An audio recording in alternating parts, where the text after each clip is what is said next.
Hello, and welcome to The Mastering Show. My name is Ian Shepherd. I'm a mastering engineer, and I run the Production Advice website, aimed at helping you get the best results recording, mixing, and mastering your music. And with me, as always, is my co-host, John Tidy. Hey, John, how you doing? Hey, Ian. I'm doing well. And we thought it was high time for another Q&A episode, where we answer some of the questions that you've been sending us on social media and YouTube comments and everywhere else. So let's get straight into it. John, What is the first question? Well, first of all, thank you everyone for sending in questions. They've been great. Absolutely. All right, so the first question comes from Mars Lights on Twitter. Have any tools that are impossible in analog, like SplitEQ, fundamentally changed your mastering process? Or is it still 90% or more basics like level matching, EQ limiting, maybe compression saturation with super modern stuff only for special cases? So the short answer to that for me is it's still 90% EQ, compression, and limiting. You know, even the other stuff you mentioned is much more rare for me, maybe stereo image processing a little bit more. But I have been playing with SplitEQ and a few of the other kind of new tools that are becoming available, things like Music Rebalance from iZotope, the plugins that Leapwing Audio make, so Stage 1, Center 1. The interesting thing about these new plugins is that they're using perceptual coding, so the same technology, the same algorithms that enable MP3 or other lossy compression codecs to be used. They kind of untangle the audio signal in some way to figure out what is audible and what isn't when they're making an MP3 or some other data compressed file. But you can use that same tech to separate out different elements of the music to try and isolate vocals or drums or bass or whatever, or the mono part of an image, the stereo image versus the side part of the stereo image more accurately than you can simply with mid-side or sum and difference processing. So they're incredibly clever and they're incredibly powerful, but I would say they are also incredibly dangerous. And they start to kind of blur the boundary between mixing and mastering for me. So, you know, at the point where you can actually say, okay, I'm gonna try and tweak the vocal level up a little bit. It's not only that we seem to be affecting the mix, because sometimes it can seem like you've done that because of the normal mastering processing, but you are actually doing that. That's one aspect. So it kind of blurs that boundary even more. And then the other concern I have about that kind of processing is artifacts. So I have been playing with SplitEQ, which is Eventide, is it? And it's cool. It's a really interesting concept. I'm sure anybody listening to this show has probably seen the publicity and the reviews and knows what it's about. It enables you to apply EQ separately to the transient aspects of the music versus the sustained elements of the music. Just because it's interesting, I actually found it quite hard to use. It made me realize that when I'm listening for EQ, I really am listening for the whole sound. So particularly when you're just EQing the transients, it can be quite tricky to pick out what the effects of it actually are when it's doing stuff. But it's potentially very powerful. You know, for example, you could add some high frequency stuff to the sustained aspects of a sound only, so that you could bring out the kind of the ring of a cymbal or the hi-hats, for example, without making the transients, the starts of those notes kind of super spiky and aggressive. And there's all kinds of other potential uses you could put it to, but it is quite easy to unintentionally end up with artifacts in the sound where you have those kind of slightly swirly, you know, the hypersonic kind of tweeting birdie type effects that you can get with low bitrate MP3s. So I do think it's something you need to be cautious with. And John, I think you were saying you hadn't tried SplitEQ, but have you tried any of these other modern processors? Yeah, one that comes to mind is the Entropy EQ from Sonable. And that's a really interesting one as well, because it doesn't really work like a regular EQ, right? It can, but it can also kind of change like the space in each EQ band. So like, it's really interesting on acoustic guitars to like bring out the transients or bring out like more room tone kind of really, really strange EQ that's tough to even describe. But that's one of those things where like, oh, maybe I'll try that. And I'll spend 15 minutes on it, and then I'll take it off and go back to a regular EQ. A lot of times. And but I will mention matching EQ That's not super new, but it's definitely like a more advanced kind of workflow than a straightforward parametric EQ. So even going back to absolutely. Ozone 3, I was using that a little bit. But more recently, Equivocate, which is also from Eventide or Newfangled Audio's kind of collaboration with them. It's a new take on the matching EQ thing. And so matching EQ, it's not something you need in every session, but once in a while you get 10 songs and one of those songs just sounds completely different from the rest.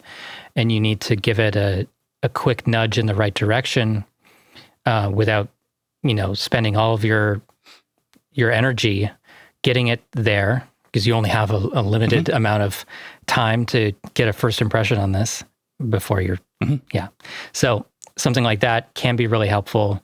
You analyze the songs that already sound good, analyze the one that's not sounding so good, and you find the blend where it pushes it in the right direction, and then you can go on to your typical mastering process. So that one or the one in Ozone, they both work really well as long as you don't push it too far. I never go past 70%.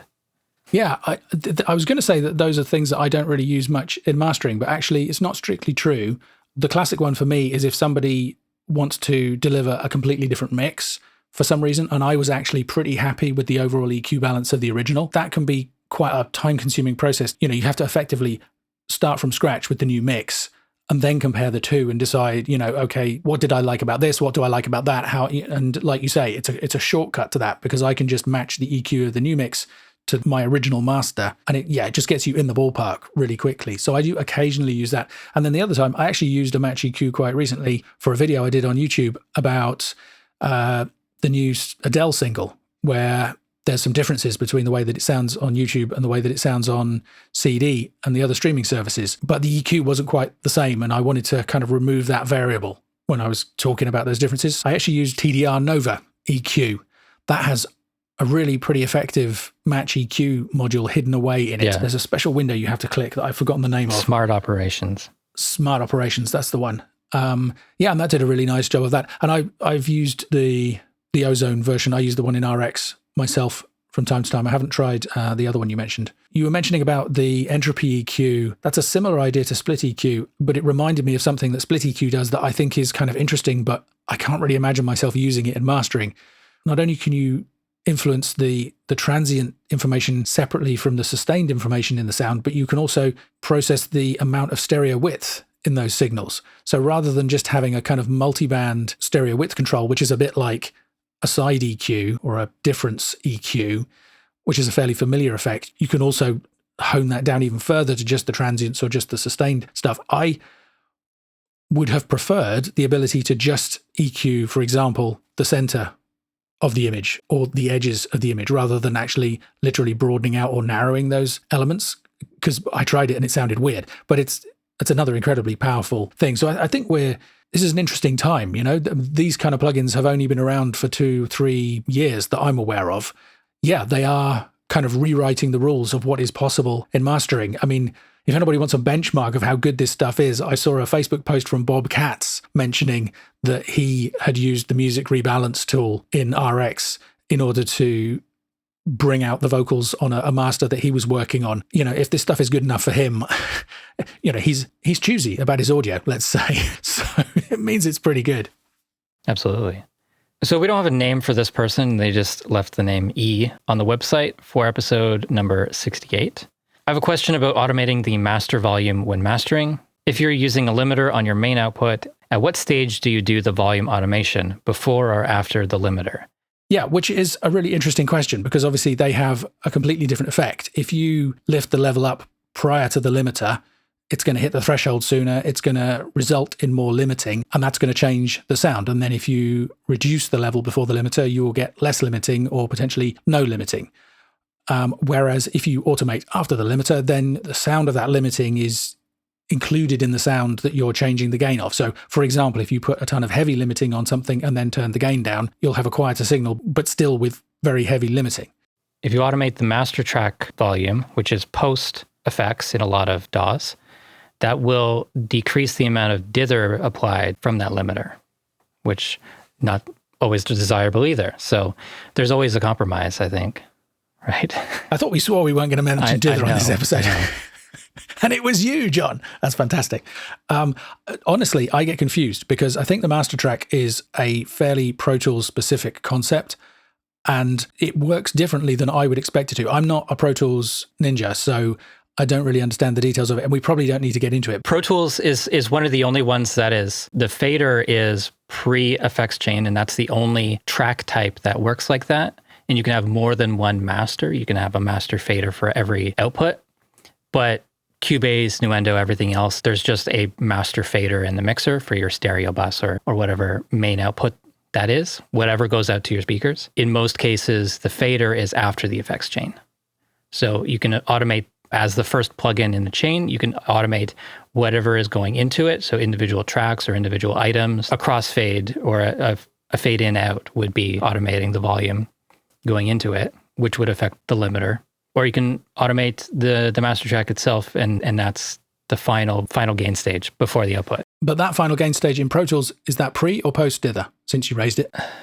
The dither is applied as a plugin, or it was at least when I was using it. Dither would be a plugin on your master track, and so the volume would be changing going into the dither, not after. But in Reaper, if you automate the master track volume, you would be turning down the amount of dither if you're using dither as a plugin. There's also the option of using dither in the render window, completely separate, not configurable. That's interesting. And I was about to say that in Wavelab, that fader is pre-dither, and I think that's true, but I would have to double check. Anyway, for anybody listening, it's something to be careful about.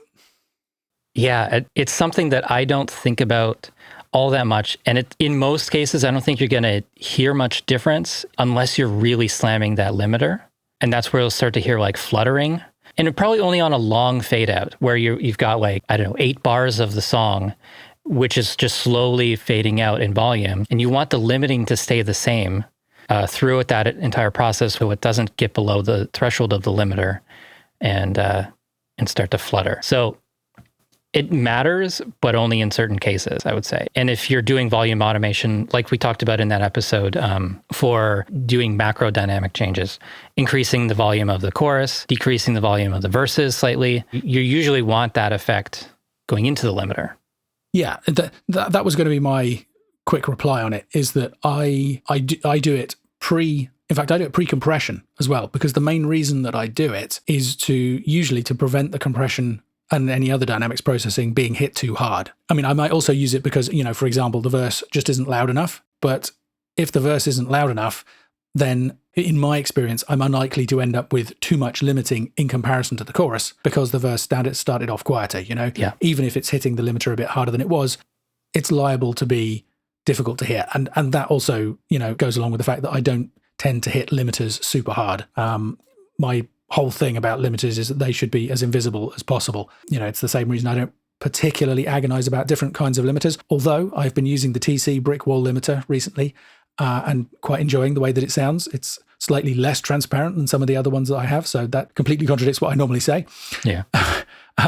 To answer E's question, yes, it's correct that by automating the volume in this way, you do end up with a different amount of dynamics processing. And for me, that's usually desirable. Now, but there are, like you mentioned, there are times when that might not be desirable. If you've got heavy compression going on and a long fade, then you would want that fade to be post-compression so that you continue to hear the compression effects during the fade. That's a great example. And I guess if you were using the limiter more creatively, hitting it much harder, then yes, adjusting the amount of limiting that was happening, if that has some kind of sonic impact on the song, then you might choose to actually do the automation later. But then you would have to be careful about the potential of adding extra clipping if you increased the gain after the limiter, depending on where the threshold was. So, as always, it depends.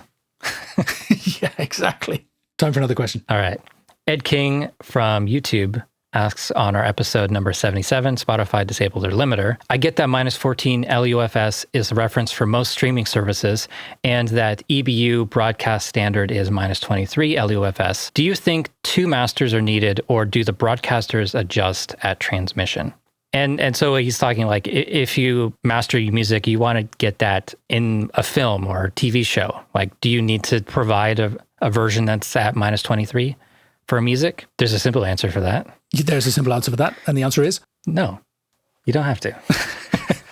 Exactly. And in fact, but there's a more complicated answer that is more interesting. In some ways, the level that you supply for broadcast for music is unlikely to be relevant, because if you're supplying music for broadcast, the chances are it's going to be used as within a larger show. So that minus 23 LUFS requirement applies for the entire show. So regardless of how loud your music is, they will adjust the level of it so that it fits in with everything else that's happening in the show, and the level you mastered it at will be changed. Yeah. Almost always it's going to be turned down by 10 dB or more. Yeah, exactly, or more. Which, by the way, makes it super frustrating that library music services are requesting people to supply super hot masters, because they think people want that, but then it's going to get turned down later anyway. But that's a whole other tangent we can do another day, maybe. Yeah, and then the amateurs making productions that don't have to follow that broadcast standard, just put it in flat at 0 dB, and it's way too loud and out of balance. But I've complained about that before. Well, that was going to be my next point, in fact, is that another key difference between broadcast and streaming services is that, streaming services have a distribution loudness, which for most of them currently is minus 14. The AES is recommending that be reduced to minus 16 for music and minus 18 for dialogue and other kind of varied content. But they adjust the levels for that themselves. That's the normalization algorithms that do that. Whereas for broadcast, if you were supplying, let's say, a music video for a station that was lit like as MTV. Does MTV even exist anymore? They do, but it's I don't think the M stands for music anymore. Okay, well, I'm just showing my age. But anyway, if it was a station that just showed music videos, then you would have to meet their broadcast standard, which will be minus 23 because it's minus 23 everywhere. And in that case, you would have to supply the master at minus 23. Otherwise, it would get rejected by the broadcaster. You might think they could turn it down. That's not the way they work. It's like you meet the spec or your stuff doesn't pass our checks. So not just music videos, like if you have a short film, that has to be exactly minus 23, or it doesn't work on Netflix, or it doesn't get put into this anthology show or whatever it is that broadcasts it. Yeah, actually, that's a great point. If the thing that you're mastering is not music, or even mixing, but is actually a whole show, that's when you do have to worry about that minus 23. But then you get to the final part of the answer, which is, does that mean you should change the way that you master it? And my answer would still be no. If I was supplying music that was going to be broadcast, if I knew it was going to go to a dub and somebody was going to mess around with the levels anyway, I would just master it in whatever way I thought sounded best and let them make that adjustment. If it was an entire show and it included music, I would still master that music as I thought it sounded best and then turn it down. Because, as I'm sure everybody listening to this kind of knows by now, the process and the decisions that we make during mastering, where we choose the loudness and how much dynamics processing and all the rest of it, it's a really delicate balancing act, and it's intimately related to the final loudness. So you don't want to use different rules for broadcast. I mean, I guess if it was an orchestral, kind of more classically oriented soundtrack, for example, then you would master it differently than if it was a pop or a rock track, but that's to do with the genre and the musical requirements, not where it's being distributed. So I think that's clear. We need to sum that up. I think that's clear. We may have gone past that and muddied it even more. Yeah, we may have, exactly, gone past the clear water and kicked up a load of mud. Let me try and summarize it. So broadcast and streaming are completely different. Broadcast requires you to hit the target of minus 23. Streaming will adjust things for you. But if you're talking specifically about music, you still want to master it the way that you always would have done, then allow the levels to be adjusted afterwards, either by the people at the mix or by you if you're distributing a music video soundtrack, for example. Did that work? I think so. Cool. The next question comes from Ed West on Twitter. Are you concerned about absolute phase? So, for example, if you see the transient of a kick drum going down first rather than up, would you correct it? Okay, so Ed is talking about looking at the waveform display in a DAW. And yeah, if you take something like, let's use a snare instead of a kick drum because it's a slightly clearer example. The first thing that happens is stick hits the drum head and it's a snare, so it's a punchy thing. So Logic says that you want that first impact, that first bit of the transient to come out towards you. It wants to be positive in the waveform display, so it would go up. Which is your speaker going outward. Correct, pushing outwards, yes. And that's what's known as the absolute phase.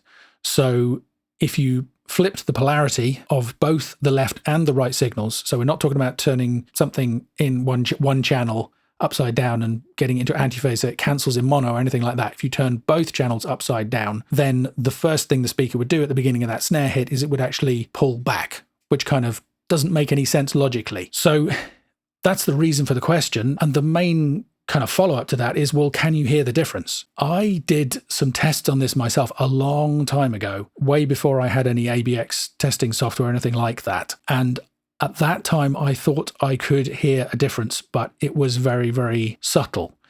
I would need to redo those tests. I'm pretty sure people have done research into this and said that it is audible, but it's super subtle. Do you think you can hear that difference, John? On a single source, I don't think I can hear the difference. If it's just a snare drum, positive or negative polarity, positive voltage first going to the speakers versus negative, I don't think I can hear the difference. It's when it's a single source within a mix that has phase relationships with other things, like one mic out of two on a kick drum, I can hear the difference, whether it's in phase or not. If it's the snare drum out of phase with the overhead, I can hear that. Even if it's the whole mix, whether it starts on positive or negative voltage, I don't think it matters because the speaker is moving so quickly regardless. I completely agree with you. If you're blending multiple mics within a mix and one of them is out of phase with the others, then you have a problem. So the classic example of that is a snare where you've got a top mic and a bottom mic. If they're both pointing at the snare, you can just imagine that the stick comes down, hits the skin, it goes down, so you get a pulse going in one direction on one mic and it goes in the opposite direction to the other mic because they're pointing at each other.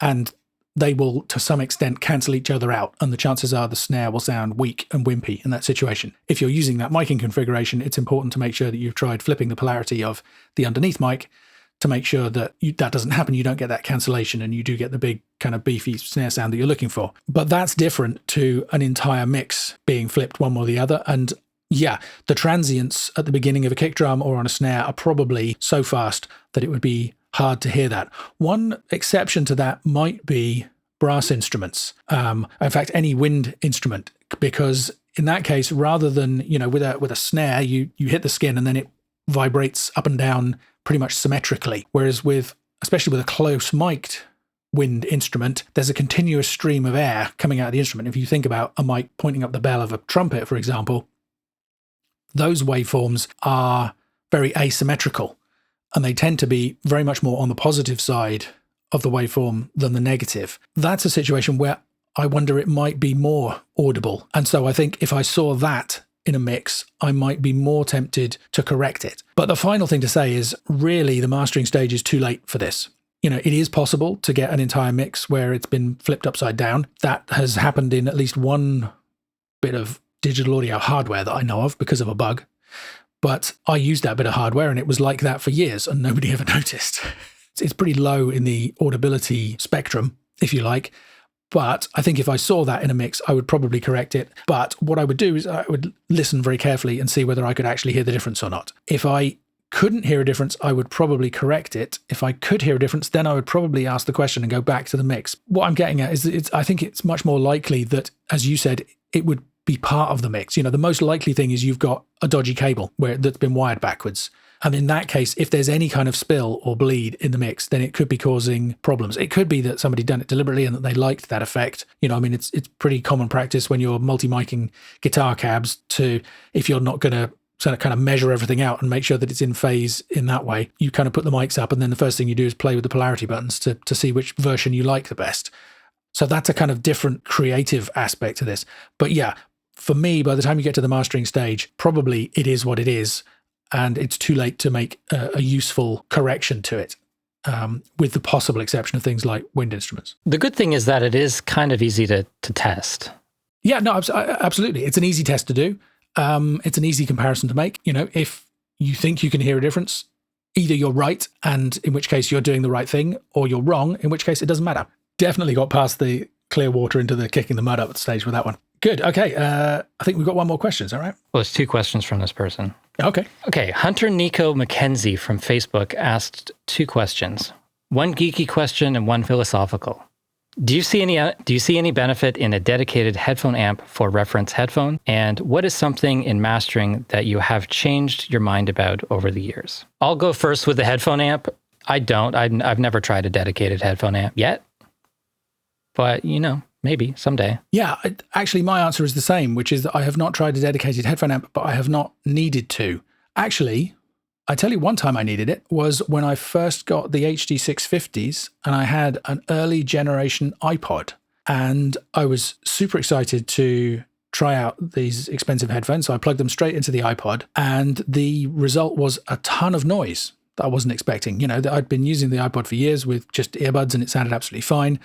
But there was an impedance mismatch between the output of the iPod and the 650s. And yeah, the music sounded okay, but there was just way too much noise. So that's an example of when you would need a dedicated headphone amp. But that's the only time it's happened to me. I've not had that with any of the other, I'm using pretty good gear most of the time anyway, so I wouldn't expect that to happen. I know there are people out there who absolutely sing the praises of the headphone amps that they have. I always wonder how they did their A/B testing of the headphones, with and without the amp and all the rest of it. I think that's a prime candidate for some confirmation bias. But I think, technically speaking, all you need is an amp with enough power and suitably matched to the impedance of your headphones, and they vary from model to model and brand to brand.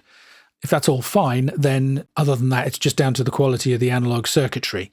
So yeah, it's not something that I don't use headphones for super critical listening myself. I tend to use them for when I don't want to be annoying somebody else. And if I want to kind of really focus in on some technical details like noise or clicks or whatever, but I hear all that stuff perfectly well on my monitors. So I don't often reach for the headphones, and certainly I don't make kind of critical EQ and imaging decisions on headphones usually. So if those things are not quite perfect with the headphone amp that I have, it's not kind of going to be something that really upsets me. Having said that, when I listen on headphones, for example, I can hear that the EQ balance is better when I use SonarWorks with the HD650s than if I don't. And with SonarWorks doing what it thinks is correct, my masters sound absolutely fine to me on headphones. So that tells me that in terms of the tonal balance and all that stuff, what I'm getting from the headphone amp on my gear is fine. I have a TC electronic interface that I plug the headphones directly into. So yeah, I'm not saying headphone amps are not required, but for me personally, I haven't felt the need to investigate that. And before we move on to the second question, I'm going to give a shout out to a YouTube channel called Julian Krause, or Julian Krause's YouTube channel, where he does really kind of scientific testing of audio interfaces, including the headphone amplifiers in them. And I believe there is a dedicated video talking about how he does the testing and why it's important with the headphone amp part of it. We'll have a link to his channel, and highly recommend that channel. That's cool. I didn't know about that one. Thank you. I'm going to take a look. Something in mastering that you've changed your mind about over the years? This is a good question. It's a great question, and I had to think about it. And I don't know whether this is the most interesting answer, but it's the one that sprang to mind. And that was really that, I started mastering by being an apprentice at an independent mastering studio. I had mentors. I was trained. I spent months just copying tapes and listening to stuff, and then got to experiment with a few masters and gradually worked my way up and eventually, became a mastering engineer in my own right. And I did that in an acoustically designed room with incredibly expensive speakers and gear and everything. And the whole time that I was there, I believed that was a requirement to do a great job mastering. And then I left to set up my own company, and I was dry hiring those rooms, and the company closed down and I didn't have access to those rooms anymore. So I was able to use a studio that belonged to an ex-colleague of mine who had also a properly set up room with incredibly expensive monitoring and all the rest of it for a while. But it got to the point where I needed a space of my own to be able to just listen to stuff and make decisions and judgments. And that's when I made the room that I'm sitting in to record this podcast, which used to be the garage of this house. So it's by no means an acoustically designed space. And if anybody wants to see the videos that I did at the time of setting this room up, they're on YouTube. We can put the link to those in the show notes at themasteringshow.com. So it was never intended to be a proper mastering studio. It very much has affordable gear in it as opposed to, the top flight stuff from the real mastering studios. And everything is in the box. And working in this room for those years since then has changed my opinion, and is what enabled me to, to do this podcast and to do the courses that I do on production device to help people master their music at home. It is possible to do a great job of mastering in a sensible room with sensibly priced gear. You need a certain minimum standard, and it's definitely harder than, I'm not going to say anybody should not want all of that expensive gear and all the rest of it. But, that really changed my opinion of what was possible, and kind of really brought home to me the fact that it's not what you use, it's the way that you use it. It's the skills and the mindset and understanding the goals and all the things that we talk about on this show that are much more important than the gear and the room and all the rest of it, providing you can achieve, a high enough standard in those to be able to listen objectively and, have a neutral, balanced frequency response and low distortion and all of that stuff. So yeah, that's definitely changed for me hugely. I think for me, there was a point when kind of everything I knew about mastering kind of changed. I didn't understand it. I may not have even known the word when I first went to audio engineering school. And so what I learned there kind of formed my knowledge, and then trying it on my own and stuff, I kind of got into some bad habits. I took your course, Home Mastering Masterclass, and that really changed my mind on a lot of things. Yeah, so I can't point to any one aspect of that really changed in my mind. Just kind of being open to like how everyone does this a little bit differently, uses different tools, but ultimately comes out with a great result. And also that it's more about serving the artist than it's not always about making it like the best it can be, or like doing all these things to improve it. It's sometimes you just need to like advise the artist that they're just looking for someone else to tell them that sounds good, to give them the confidence to release it. Yeah, that's a good point. And I mean, actually, that's something that it's not something that's changed for me, because it's something that I was taught from the outset. But I hope that it's something that maybe this show and, the YouTube channel and things will help change other people's minds about, which is, especially nowadays, like when I started, nobody knew what mastering was. So one of the first things that you would have with an attended session is you'd be explaining to the client what you were going to do and why. These days, it's kind of the exact opposite, where everybody thinks they know what mastering is and expects all kinds of stuff. Often they're expecting magic and for a kind of this incredible transformation. And actually, that's not what it is either.